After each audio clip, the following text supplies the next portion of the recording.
কালিয়া champions league 2025 আজকের এই final টুর্নামেন্টের জন্য আমি আজকে এক নতুন কাটিং নিয়েছি। এই যে কাটিং, মারাত্মকের কাটিং। কালিয়া চ্যাম্পিয়ন্স লিগের ফাইনাল ম্যাচ কিন্তু শুরু হতে যাচ্ছে। এই যে রেফারি, সুদক্ষ রেফারি সাহেবরা, তিনজন সুদক্ষ রেফারি সাহেব দেখেন এই যে মাঠের ভিতরে প্রবেশ করেছে। ওনারা বুঝিয়ে দিচ্ছেন দল নিয়ে বল হাতে নিয়ে মাঠের ভিতরে প্রবেশ করবে, কিন্তু অল্প কিছুক্ষণের মধ্যে আমরা দেখতে পাচ্ছি এখান থেকে দল সাথে নিয়ে রেফারি সাহেব মাঠের ভিতরে প্রবেশ করছেন। দেখা যাচ্ছে সুন্দরভাবে প্রবেশ করতেছেন দল।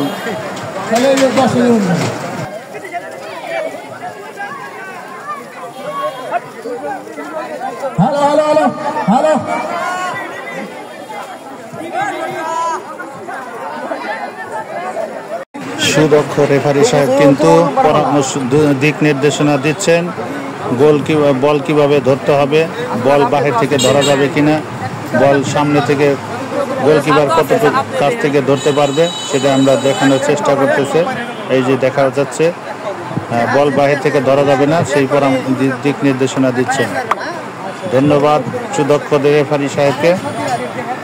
ম্যাচটি 1-1 গোলে ড্র হওয়ার কারণে ম্যাচটি কিন্তু টাই ব্রেকারে পৌঁছে গিয়েছে। এই যে রেফারি সাহেব কিন্তু দুই দলের অধিনায়ককে টাই ব্রেকারের জন্য টস করে দিচ্ছেন। আমরা এখন টাই ব্রেকার দেখতে পাবো দুই দলের মধ্যে। যে দল দেখতে পারে এখন টাই ব্রেকারে কিন্তু ফলাফল নির্ধারণ করা হবে। উক্ত খেলায় কিন্তু ব্ল্যাক টাইগার্স 1 এবং টিম 100 ডিগ্রি 1 গোলে নির্ধারিত সময়ের মধ্যে কিন্তু খেলা সমাপ্তি হয়েছে। এখন টাই ব্রেকার হচ্ছে, দেখা যাক টাই ব্রেকার নিচ্ছেন।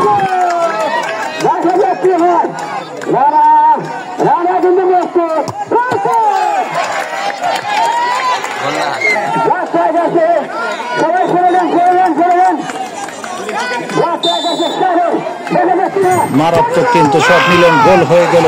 তুমুল যে শট নিলেন, এই শট কিন্তু ঠেকানোর কোনো সাহসী ছিল না গোলকিপারে। আমরা পরবর্তী শট দেখতে পাচ্ছি, দেখা যাক কি হয়।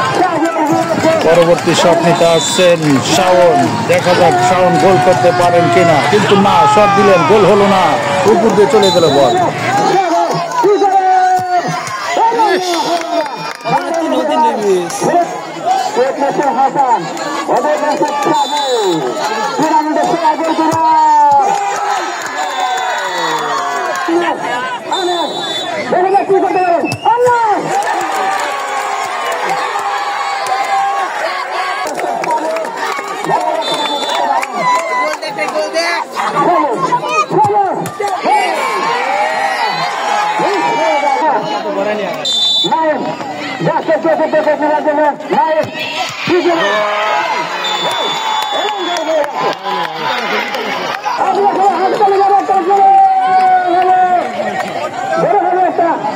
শেষ শট নিতে আসছেন কিন্তু আশরাফুল। যদি এই শটটি গোল হতে পারে তাহলে কিন্তু টিম 100 ডিগ্রি জিতবে। না, গোল করতে পারলেন না, এর কারণেই কিন্তু টিম 100 ডিগ্রি হেরে গেল।